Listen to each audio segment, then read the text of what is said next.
During the final hours of the Horus heresy, the Emperor of Mankind and the arch-traitor Horus Lupercal would engage in a fierce and bloody duel upon the bridge of Horus's ship, the Vengeful Spirit, as the lifeless body of Sanguinius, the Primarch of the Blood Angels, lay broken and mutilated upon the deck before them. Horus would prove stronger, thanks to his blessings from the Chaos Gods, as well as due to the Emperor's own hesitation in harming his most beloved son. The Warmaster would dominate the Emperor in combat, bursting one of the Emperor's eyes, ripping one of his arms from its socket, and would even break the Master of Mankind's spine over his knee. Before Horus could finish off the Emperor and claim his ultimate victory, a lone being would make their way onto the bridge, and with bravery and defiance would charge at the Warmaster, before Horus used his new powers, gifted to him by the Chaos Gods, to strip away this man's flesh from his bones with but a single glance, eventually reducing even his very skeleton to naught but ash. This act allowed the Emperor to see that the Horus he once knew was dead, and in his place was nothing more than a monster. The Emperor would unleash a blast of pure psychic might, briefly driving the ruinous powers from Horus's body, before the Emperor would deliver a final and even more potent burst of power, which not only slew Horus, but was said to also obliterate the Warmaster's very soul. Despite this, it appears that certain portions or shattered fragments of Horus's soul do indeed still exist, even though the bulk of his soul had been supposedly erased from existence. Now, while a clone of Horus did indeed exist, created by the Emperor's children chief apothecary Fabius Bile, that would be slain by Abaddon the Despoiler, we will not be examining that particular version of Horus, but instead focus upon the original.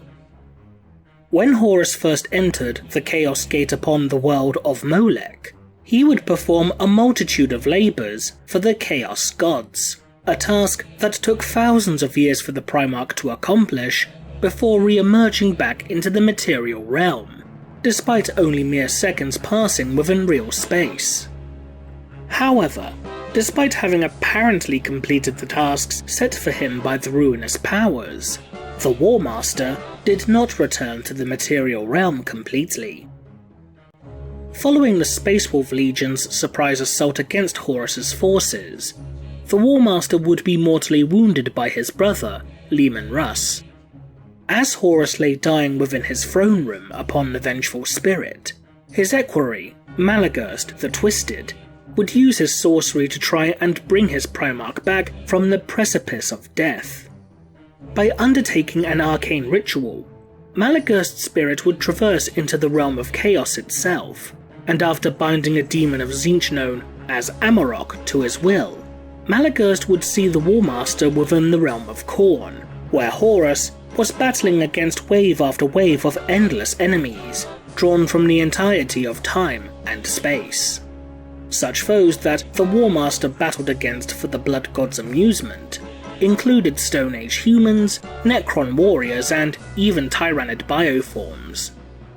As Malagurst fought to reach Horus, the Primarch would become enraged by his equerry's presence, believing that Malagurst had defied his orders and followed him into the Chaos Gate upon Molech. When Malagurst claimed that this was just a dream or deception of the warp, Amarok would reveal to their new master that this series of events was no mere dream, but that Horus was in fact still performing his labours for the Chaos Gods, who each had claimed a portion of his soul for themselves, as detailed with the following quote from the novel Slaves to Darkness. He did not return, at least not whole. Horus remained here, in the land of slaughter, and if we looked, we would see him walking beneath the orchards of decay, and maybe even catch sight of his reflection as he seeks a way out of the castle of mirrors. He returned to you, but part of him, part of his soul, part of his strength, remains here, forever bound to the gods. This could very well mean that these soul shards of Horus Lupercal could still even now be undertaking their eternal labours for the Chaos Gods. But this then leads to a few other questions. Could these souls potentially ascend to demonhood, or perhaps even be implanted within a mortal body to create a new being entirely? If these shattered soul fragments were not also erased from existence when the Emperor slew Horus upon the vengeful spirit, then the Chaos Gods could potentially each have their own demonic version of Horus. However, such a demon prince could prove to be rather weak compared to other beings that had ascended to demonhood, as each Chaos God appears to bear only a fraction of the Warmaster's soul, which could very well play a role in determining the potency and strength of any demonic entity created from it, although this is purely conjecture. But the likelihood of the Chaos Gods bestowing Horus the gift of demonhood is in itself incredibly unlikely. Horus has been referred to numerous times as being a figure that was built up purely to be sacrificed, like a lamb fattened before the slaughter, with two such instances being mentioned within the novel Talon of Horus. The first instance was spoken by the demonic entity known as Gyre, when the possibility of Horus being resurrected in order to lead the traitor legions once more is mentioned, a prospect that would prove unsettling to many traitorous deities and demons alike. The sacrificed king dies as he was fated to die. He cannot rise again. His time is gone. The age of the 20 false gods is gone. We walk in the age of the born and never born. So it is, and so it must be. The second instance within this book is brought up by none other than Abaddon, first captain of the now much maligned Sons of Horus Legion, when Abaddon converses with the Thousand Sun sorcerer Iskandar Kaon. Horus.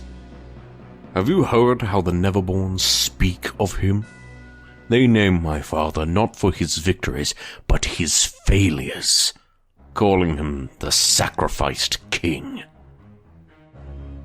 The fact that the Chaos Gods have in essence built Horus up in order to fail, which in turn circumvented the outcome foreseen by the Xenos faction known as the Cabal, means that the Chaos Gods are ever so slowly but unquestionably tightening their grip upon the material universe. The Cabal had foreseen the events of the Horus heresy, and witnessed two potential outcomes of this conflict. If Horus had won the war, then this would eventually have resulted in the destruction or neutralizing of chaos at the cost of humanity's extinction. Whereas if the Emperor won, then this outcome would result in the forces of chaos growing in power, while the Imperium would over time be rendered stagnant, before chaos would consume the entirety of the galaxy. As a result, Horus being built to fail would allow the second outcome to occur, while simultaneously rendering their great enemy, the Emperor of Mankind, from being able to oppose the Chaos Gods to the same degree as if he still walked among mankind. As the shards of Horus are still locked into performing their eternal labours, it would appear that the only reason that the Chaos Gods have kept these fragments of the Warmaster is but for their own personal amusement. But if someone, or something, were to acquire one of these shattered pieces of Horus, then there is a potential possibility that a brand new entity could be created after implanting one of these shards into a new body. When the Space Wolves Legion assaulted Prospero, the homeworld of the Thousand Suns Legion, during the events of the Horus Heresy, Leman Russ and Magnus the Red would do battle, and ultimately Magnus the Red would have his physical form destroyed by the Wolf King, and his soul would eventually shatter. While most of the Crimson King's soul shards would be recovered by Chief Librarian and First Captain Azek Araman, the final shard representing Magnus's honest and noble nature would be implanted within the loyalist Thousand Son, Revialavada, by Malkador the Sigillite. Malkador intended for Avada to take the role that had been proposed for Magnus the Red, to harness the energies of the Golden Throne. However, once the shard was implanted into the body of Avada, a new entity entirely would be unexpectedly created, a being known as Janus, who would eventually become better known as Janus, the first Supreme Grand Master of the Grey Knight Space Marine chapter. Seeing as one of the soul shards belonging to Magnus the Red can create an entirely new entity, then surely a piece of Horus Lupercal would be able to do the same. If such a creation were to be birthed, then the resulting abomination could very well challenge Abaddon the Despoiler for leadership of the traitor legions, to see who would truly deserve the title of Warmaster. Perhaps there might be a being within the galaxy who might be willing to attempt such an experiment, either out of spite or simple scientific curiosity. What do you think? Leave a comment below, and thanks for watching.